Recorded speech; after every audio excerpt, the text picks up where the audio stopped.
जन के मन में राम रमे, हर प्राण प्राण में सीता है। कंकर कंकर शंकर इसका, हर श्वास श्वास में गीता है। जीवन की धड़कन रामायण, पग पग पर बनी सुनीता है। यदि राम नहीं है श्वासों में, तो प्राणों का घटरीता है। लोकाभिरामं रणरंगधीरं राजीवनेत्रं रघुवंशनाथं कारुण्यरूपं करुणाकरन्तं श्रीरामचन्द्रं शरणं प्रपद्ये। श्रीरामचन्द्रं शरणं प्रपद्ये। अपने अपने घरन की सब काहू को पीर, जिनई पीर शब घरन की, धन्य धन्य रघुवीर सियावर रामचंद्र की जय। सियावर रामचंद्र की जय। श्री राम कथानुरागी प्रिय भक्तों, आज मैं आप लोगों के समक्ष अपना एक नया कार्यक्रम लेकर के आया हूं, जिसका शीर्षक है कण कण में राम। आप लोगों के साथ मैं इस कार्यक्रम का शुभारंभ करके उपनिषद करूं, जिसमें आप लोगों का स्नेह और आप लोगों के आशीर्वाद की आवश्यकता है। प्रायः श्री रामचरितमानस के माध्यम से हम बहुचर्चित एक चौपाई है, जिसको सुना करते हैं, हरि व्यापक सर्वत्र समाना, प्रेम ते प्रकट होई मैं जाना। हरि व्यापक सर्वत्र समाना, हरि का क्या तात्पर्य होता है? हरित इति हरि, जो हमारे सारे कष्टों को, हमारे सारे मानसिक उत्पीड़न को हरण करता हो, हमारे सारे क्लेशों को दूर करता हो, उसका नाम हरि। मित्रों, वो हरि कहां है, कहां पर विराजमान है, हमें चिंतन करने की आवश्यकता है। और पूज्यपाद गोस्वामी जी ने तो ऐसी अप्रतिम बाकी झांकी का चित्र प्रस्तुत कर दिया है, जिसको मानसिक पटल पर लाने से एक ऐसी झांकी परिलक्षित होती है कि प्रभु कण कण में, जर्रे जर्रे में समाये हुए हैं। वो हमारे प्रभु कैसे कण कण में, जर्रे जर्रे में समाये हुए हैं, मैं चर्चा करता हूं अपने एक उपनिषद की, जिसका नाम है ईशावास्य उपनिषद। ईशावास्य उपनिषद में स्पष्ट रूप से यह वर्णन आया है, एक मंत्र है, ईशावास्यमिदं सर्वं यत किंच जगत्यां जगत, तेन त्यक्तेन भुंजीथा मा वृथा कस्य स्वैधनम्। ईशावास्यमिदं जगत, जो भी संसार में जो कुछ भी है, हर वस्तुओं में हमारे प्रभु व्याप्त हैं, और इस प्रकार से व्याप्त है कि कोई भी स्थल उनसे वंचित नहीं रह जाता है। इसलिए कहा गया है कि हम प्रत्येक वस्तु का, जिसमें हमारे आराध्य प्रभु विराजमान हैं, किसी भी वस्तु का त्याग पूर्वक उपभोग करें, अपने काम भर की वस्तु का उपभोग कर सकते हैं। मित्रों, यही नहीं, मैं तो ये भी रामचरितमानस के माध्यम से स्पष्ट कर देना चाहता हूं कि गोस्वामी जी कहते हैं कि कहाँ सो कहाँ, कहाँ हूं सो कहाँ जहां प्रभु नाही। कौन सा स्थान ऐसा है जहां हमारे प्रभु हैं नहीं। वो वैसे ही विराजमान है जिस प्रकार से हमें यज्ञ करने के लिए अरण्य मंथन से यज्ञ के लिए हमको अग्नि की आवश्यकता होती है। अग्नि हमें दिखाई नहीं देती, लेकिन अग्नि उसमें विराजमान है। उसी प्रकार से हमारे प्रभु हर जगह व्याप्त है। एक बार नारद जी ने प्रभु से पूछा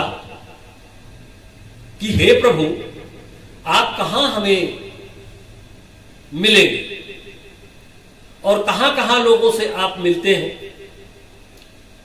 प्रभु नारद जी से कहते हैं कि नाहं वसामि वैकुंठे न योगी हृदयेन चा, मम भक्ताः यत्र गायन्ति तत्र तिष्ठामि नारद। हे नारद, जहां पर मेरे भक्त मेरे गुण का गान करते हैं वहां पर मैं विराजमान रहता हूं और वो हमको पा जाते हैं। कैसे पाते हैं? हरि व्यापक सर्वत्र समाना, प्रेमत प्रगट होहि मय जाना। कहां से प्रकट होते हैं? प्रेम से प्रकट होते हैं। मित्रों, प्रेम क्या है? प्रेम एक ऐसा तत्व है जिस तत्व को पा करके अभिभूत हो करके बड़े बड़े भक्तजन प्रभु का साक्षात दर्शन कर लेते हैं। क्योंकि वो कहते हैं, प्रबल प्रेम के पाले पड़कर प्रभु का नियम बदलते देखा, प्रभु का मान भले टल जाए, भक्त का मान न टलते देखा। और प्रेम की बड़ी परिभाषा है। काव्यात्मक दृष्टिकोण से यदि हम व्याख्या करें तो प्रेम ही वैर की दीवार मिटा देता है, प्रेम ही दुश्मनी बरसों की मिटा देता है, प्रेम ही इंसान को इंसान बना देता है, प्रेम ही पत्थर को भी भगवान बना देता है। प्रेम पत्थर से करने पर वो प्रभु का रूप धारण करके हमारे समक्ष आ जाता है। तो मित्रों, प्रेम बहुत साधारण नहीं। जिस पराकाष्ठा की प्रेम की हम बात कर रहे हैं वह प्रेम साधारण तो नहीं, लेकिन प्रभु हर जगह व्याप्त है। वही एक मशीन है जिसका ध्रुवीकरण करने पर आपका जो आत्मिक कनेक्शन है वह प्रभु से जुड़ जाएगा। क्योंकि कबीरदास जी भी कहते हैं, हरि मोरा पीऊ मैं राम की बहुलिया। कैसे हरि पिया है उनके? जिस प्रकार से हमें प्रेम करना चाहिए प्रभु से, अगर उस प्रकार के प्रेम को हम प्रकट कर देते हैं अपने हृदय में तो प्रभु का साक्षात्कार निश्चित रूप से हो जाता है। मित्रों, एक श्लोक आता है संस्कृत में, गिरो कलापी गगनश्च मेघा लक्षांतरे भानुजलश्च पदमा अर्धलक्ष सोमा कुमुदश्च तोयम जोजस्य प्रीति नहीं तस्य दूरम। जो जिसके प्रति प्रेम रखता है वो उससे दूर हो ही नहीं सकता है। गिरो कलापी गगनश्च मेघा। गिरो कलापी कहते हैं मोर को। मोर जिस समय आकाश में काले बादलों को देख करके नृत्य करने लगता है,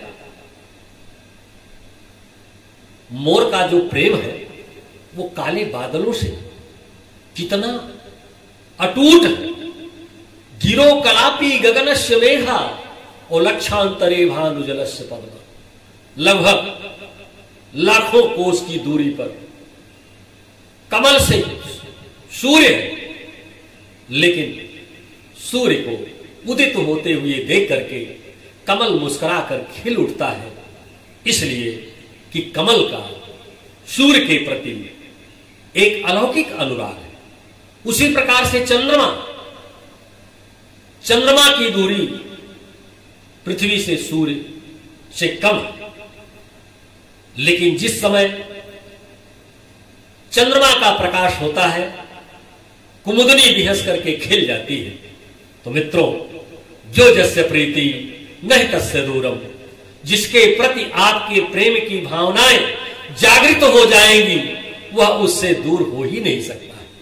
हमारी दृष्टि कैसी है, हमें विचार करना होगा। एक व्यक्ति की दृष्टि एक हो सकती है, लेकिन दृष्टिकोण उसके अनेक हो सकते हैं। जैसे मान लीजिए आप फर्नीचर को उदाहरण में ले लीजिए।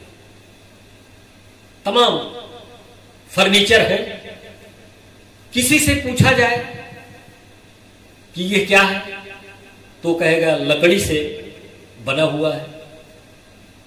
कोई दूसरा कहेगा इसमें लकड़ी समाहित है। तीसरा कहेगा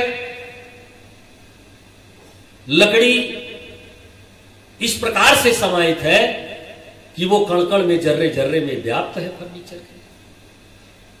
तीनों ठीक बात कह रहे हैं और एक ही तत्व की व्याख्या कर रहे हैं, लेकिन तीनों का दृष्टिकोण अलग अलग है। उसी तरह से हम मान लीजिए कोई अयोध्या को बताना चाहता है, किसी से पूछा गया कि अयोध्या पूरब में है कि उत्तर में है कि दक्षिण में है, तो वो कहेगा, एक व्यक्ति कहेगा कि उत्तर में है, दूसरा कहेगा दक्षिण में है, तीसरा कहेगा पूरब में है, चौथा कहेगा पश्चिम में है तो ठीक कह रहे वो। अयोध्या तो एक स्थान पर है भौगोलिक दृष्टिकोण से, लेकिन वो चारों लोग चार जगह पर अपने अपने वस्तु स्थिति का वर्णन कर रहे हैं, इसलिए वो चारों का दृष्टिकोण सही है। पूरब वाला कहेगा, जो पूरब की तरफ खड़ा है वो अपनी दूसरी दिशा बताएगा, पश्चिम वाला दूसरी दिशा बताएगा। इस तरह से सबका दृष्टिकोण अलग अलग है, लेकिन दृष्टि एक। भाइयों, दृष्टि हमारी कैसी है, उस दृष्टि में सुदृष्टि होनी चाहिए, कुदृष्टि नहीं होनी चाहिए। क्योंकि कुदृष्टि जो है हमें बुरे भावों की तरफ ले जाती है, और जब तक हम बुराइयों से दूर नहीं होंगे तब तक हम उस प्रभु को जान नहीं सकते हैं जो हमारे कण-कण में व्याप्त है। मित्रों, एवरी सोल इज गॉड, प्रत्येक जीवात्मा परमात्मा है। आवश्यकता है हमें अपनी अंतरात्मा से उस प्रभु को जोड़ने की। जिस प्रकार से आकाशवाणी के और दूरदर्शन के तमाम चित्र और गाने इस वायुमंडल में गूंजते रहते हैं, लेकिन उस ट्रांजिस्टर के अंदर, उस दूरदर्शन के अंदर जो हम बैठ करके टीवी पर देख रहे हैं, उस सारे वायुमंडल में सारे गाने गूंज रहे हैं, लेकिन हम उनको देख नहीं रहे। देखने की जो मशीन है वो हमारे ट्रांजिस्टर में है, वो उसको कैच कर लेती है। उसी प्रकार से हमारी टीवी भी कैच कर लेती है, लेकिन हम उसको तो देख नहीं रहे। तो हमारा जो जीवात्मा से परमात्मा का मिलन है, वो तभी हो सकता है, प्रभु का कण कण में वास है, लेकिन हमें आवश्यकता है जीवात्मा रूपी परमात्मा को दहकाने की आवश्यकता है। अपने राग द्वेष विमुक्त विषया इंद्रिय आत्मवशैर विधे आत्मा प्रसादम अधिगच्छति। हम किस प्रकार से प्रभु को प्राप्त कर सकते हैं? आज इन्हीं शब्दों के साथ वाणी को विराम करता हुआ यहीं पर हम कार्यक्रम की समाप्ति करते हैं। मुझे विश्वास है कि आप सब लोगों को कार्यक्रम अच्छा लगा होगा। हम पुनः अगले कार्यक्रम में मिलेंगे। आप लोगों के लिए प्रभु से निवेदन है कि आपको स्वस्थ रखें, आपके जीवन में मंगल हो, अमंगल सूचक चिन्ह न लगे, यही मेरी कामना है। जय श्री राम।